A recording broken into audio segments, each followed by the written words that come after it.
Bismillahirrahmanirrahim. Assalamu alaikum students. My name is Abdurrahman and I'm teaching you biology. Students, from this session we are going to start a new chapter. It is about reproduction, जिसे हम अमले तौलीद भी कहते हैं, जिसका मतलब ये है कि जानदार अपनी ही तरह की नई नस्ल पैदा करते हैं ताकि उनकी नस्ल बरकरार रहे इस कुराए अर्ज़ के ऊपर। तो डिटेल्स बोर्ड पे देखते हैं। जी students, first of all the word reproduction, इसको जरा समझ लेते हैं।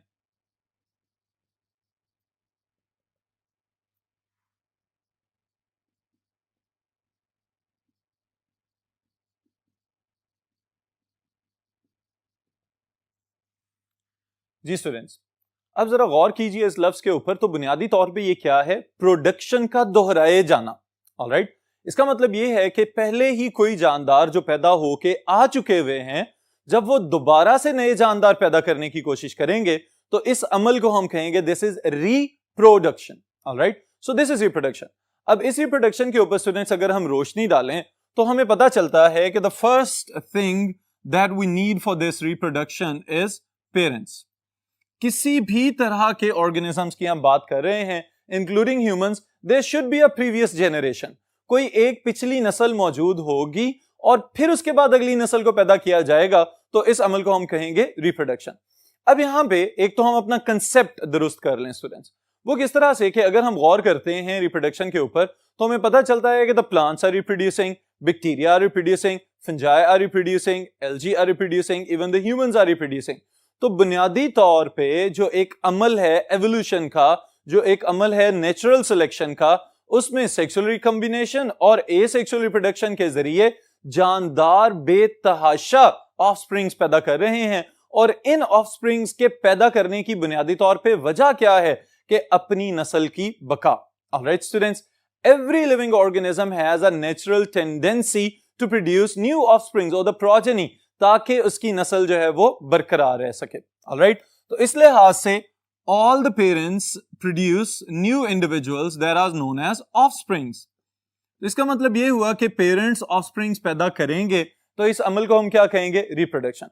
फिर इसके साथ ही साथ स्टूडेंट्स एक बहुत क्रिटिकल स्टेटमेंट, वो क्या है कि the reproduction has nothing to do with the individual. Reproduction has nothing to do with individual। यानी कि एक फर्द की लाइफ के साथ या लाइफ स्पैन के साथ इसका कोई लेना देना नहीं है। अब हमारी समझ में यह बात आती है कि एक इंडिविजुअल जो है वो तो दुनिया में पहले से ही आ चुका हुआ है, तो इसका मतलब यह है he is already produced. Alright, तो इसका मतलब यह हुआ कि जब हम पॉपुलेशन की बात करेंगे या किसी नस्ल की बात करेंगे तो हम कहेंगे भाई it is important for the survival of the species and population. Alright, so it is important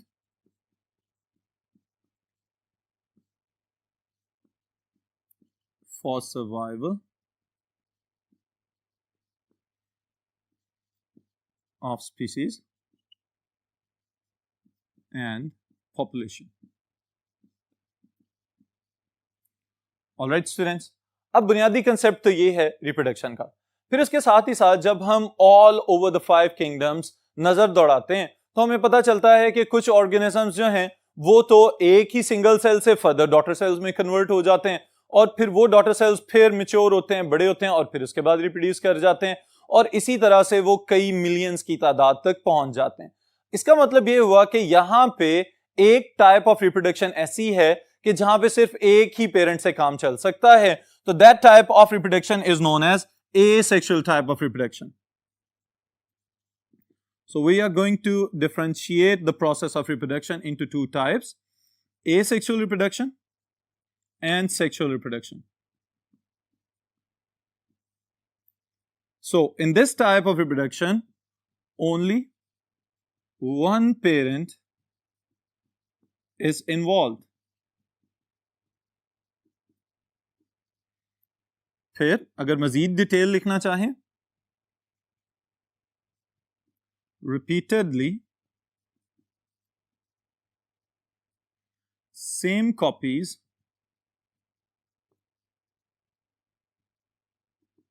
of genetic material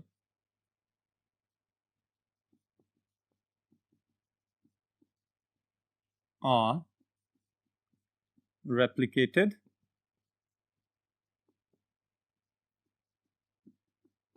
and inherited. Alright students, यानी पहली बात तो ये है कि यहां पे एक ही पेरेंट से ऑफस्प्रिंग्स पैदा हो सकते हैं, यहां पे मेल या फीमेल वाले कॉम्बिनेशंस की जरूरत नहीं है। दूसरी चीज हमने यहां पे क्या लिखी है, चूंकि एसेक्सुअल टाइप ऑफ रिप्रोडक्शन चल रही है तो हम ये भी देखते हैं कि यहां पे अगर एक ही पेरेंट ने दो बनाने हैं तो इसमें क्या किया जाएगा, पहले डीएनए की कॉपी बनाई जाएगी जिसे हम रेप्लिकेशन कह रहे हैं, और फिर उसके बाद चूंकि आइडेंटिकल कॉपी है so we can say the daughter cells will be identical to their parent cell. इसका मतलब यह हुआ कि यहां पे कोई सेक्सुअल रिकॉम्बिनेशन, कोई रीशफलिंग ऑफ जीन्स, कोई नई वेरिएशन वगैरह नहीं आ रही। यहां पे इस लिहाज से कुछ फायदे भी नोट किए जाते हैं और इसी लिहाज से बाज़ औक़ात कुछ नुकसानात भी देखे जाते हैं। पहले नंबर पे स्टूडेंट्स ये वाली चीज जो हमने यहां पे लिखी है, इसको अगर गौर करें तो इसकी टाइप्स का हमें पता होना चाहिए कि कौन कौन से ऐसे प्रोसेसेस हैं जिसके जरिए आइडेंटिकल कॉपीज बनाई जा सकती हैं। So types of sexual reproduction we can write, सबसे पहले fission, that can be further differentiated into binary fission as well as multiple fission.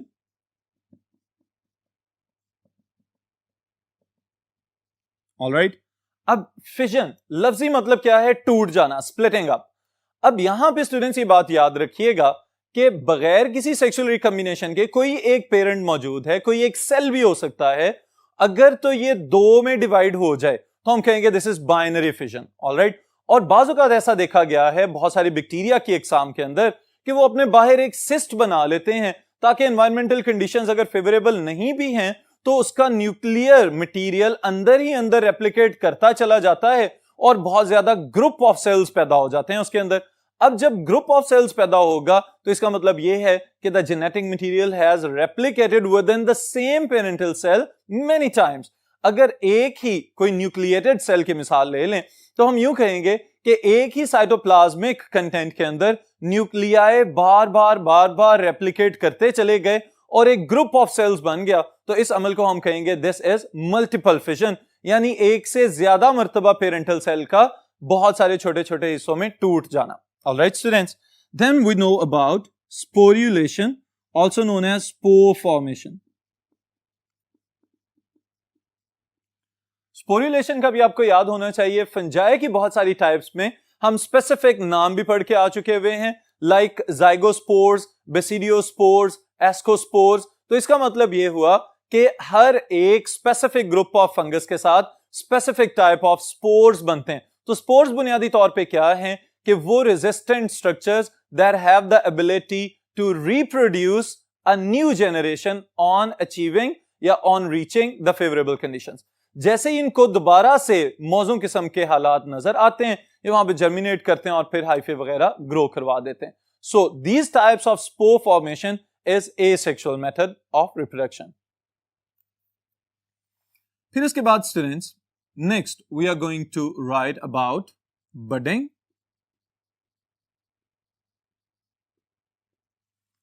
Budding क्या है?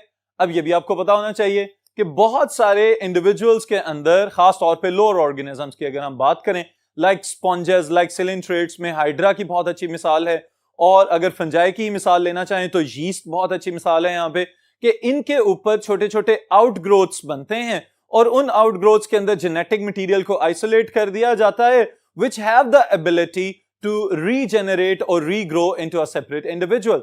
तो यहां पे भी चूंकि एक ही पेरेंट से नए इंडिविजुअल्स पैदा हो रहे हैं, so this will be sexual type of reproduction. All right students, फिर इसके बाद एक चीज हम यहां पे लिखने जा रहे हैं specifically about the plants. It is known as vegetative propagation.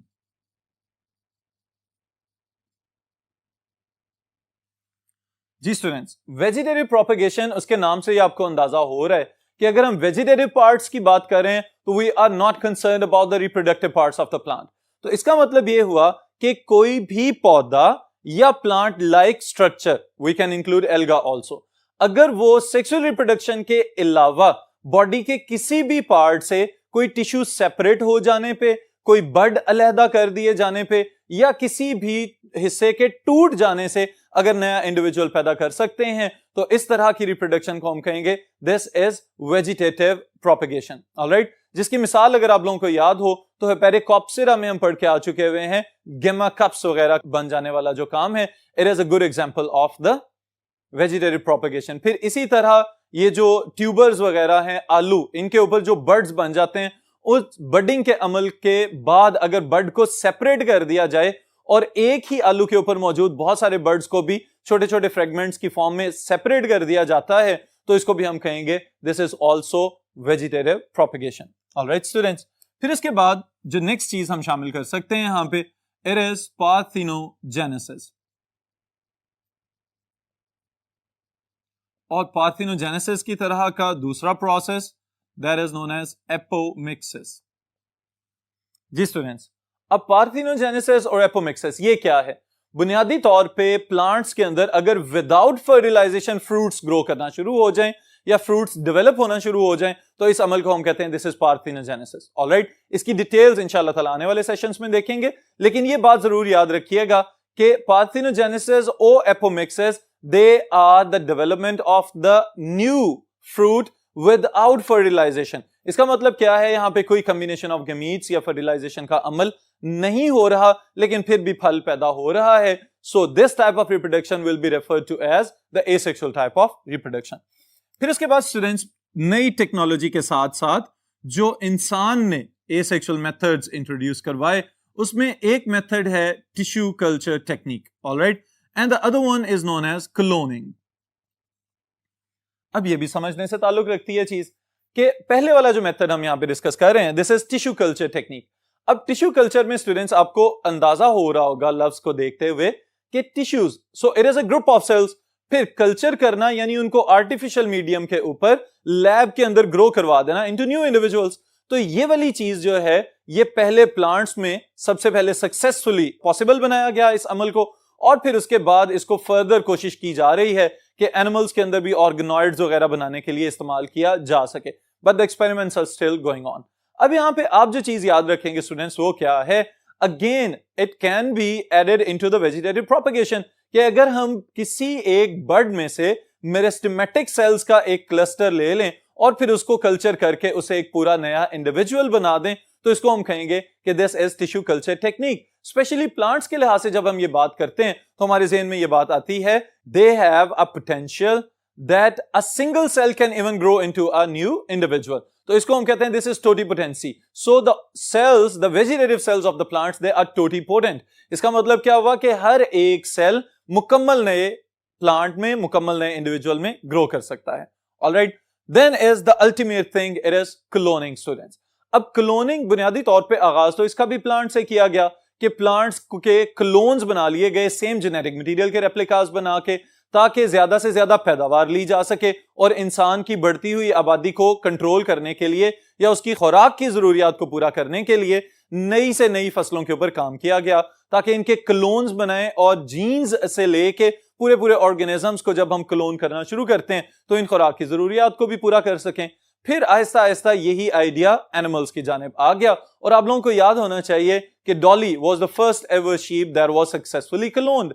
अब ये जो क्लोनिंग की टेक्निक स्टूडेंट्स इंट्रोड्यूस करवाई गई है, it is again coming from single parent, that's why it is included in the asexual type of reproduction. तो ये जो एसेक्सुअल टाइप ऑफ रिप्रोडक्शन है, इसे हम आइडेंटिकल कॉपीज तो बना रहे हैं, लेकिन साथ ही साथ जहां पे इन टेक्निक्स के कुछ फायदे हैं, कुछ नुकसानात भी देखने में आते हैं। और वो ड्रॉबैक्स कौन कौन से हैं जो आप याद रखेंगे फॉर द क्लोनिंग स्पेशली, कि अगर हम देखें तो इसमें एजिंग का प्रोसेस तेज है, यानी कोई भी ऑर्गेनिज्म जो है वो चूंकि पहले से मौजूद एक एक्टिव जेनेटिक मटेरियल में से आइसोलेट करके बनाया जा रहा होता है, तो उसके अंदर एजिंग का जो प्रोसेस है, जो बुढ़ापे का अमल है, वो तेज हो चुका होता है। फिर उसके बाद जो इससे भी ज्यादा खतरनाक बात है वो ये है कि अगर क्लोन्ड पॉपुलेशन के अंदर कोई भी छोटी से छोटी बीमारी अचानक से फूट आए, तो इसका मतलब ये होता है कि वहां पे मौजूद तमाम ऑर्गेनिजम्स जो कि आइडेंटिकल कॉपीज हैं, तो all of them will be influenced. इसका मतलब यह हुआ कि the cloned populations are less resistant populations, इनके अंदर कुव्वत मुदाफियत जो है वो बहुत ही कमजोर होती है, तो इस वजह से भी इनको बचा के रखना पड़ता है। और तो और फिर जब हम ह्यूमन क्लोनिंग की बात करते हैं तो हमें पता है कि यहाँ पे बहुत ज्यादा सीरियस एथिकल या मोरल इश्यूज भी जनरेट हुए, जिसकी वजह से अल्टीमेटली इंसानी क्लोनिंग को बैन करना पड़ा, ताकि इंसान जो है वो अपने क्लोन्स बना के कहीं इंसानियत की ही बेहुरमती करना शुरू ना हो जाए मुख्तलिफ अंदाज में। Alright students, so this is about the asexual type of reproduction. अब अगर हम इंट्रोड्यूस करवाएं यहाँ पे सेक्सुअल रिप्रोडक्शन को, तो आपको अंदाजा होगा कि the sexual reproduction involves two parents.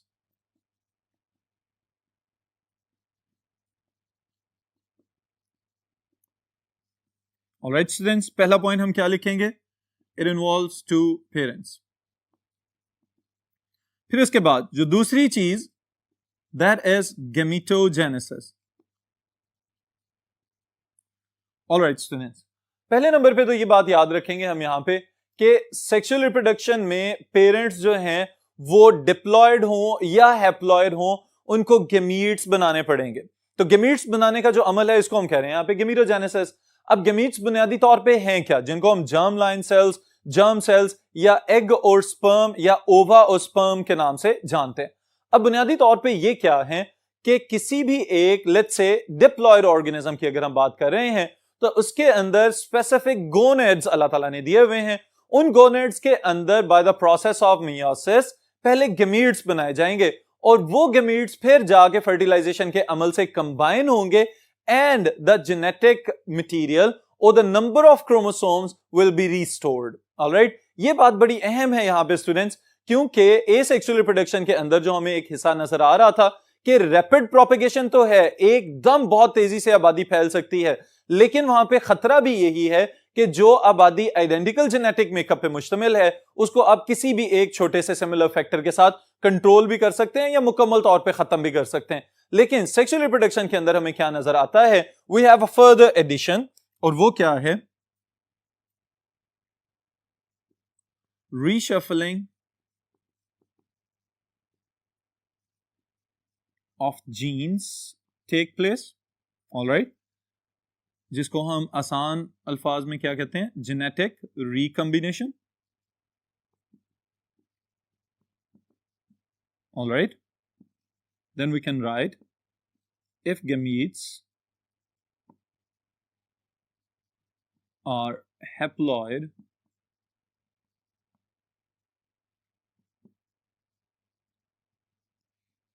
the diploid number of chromosomes will be restored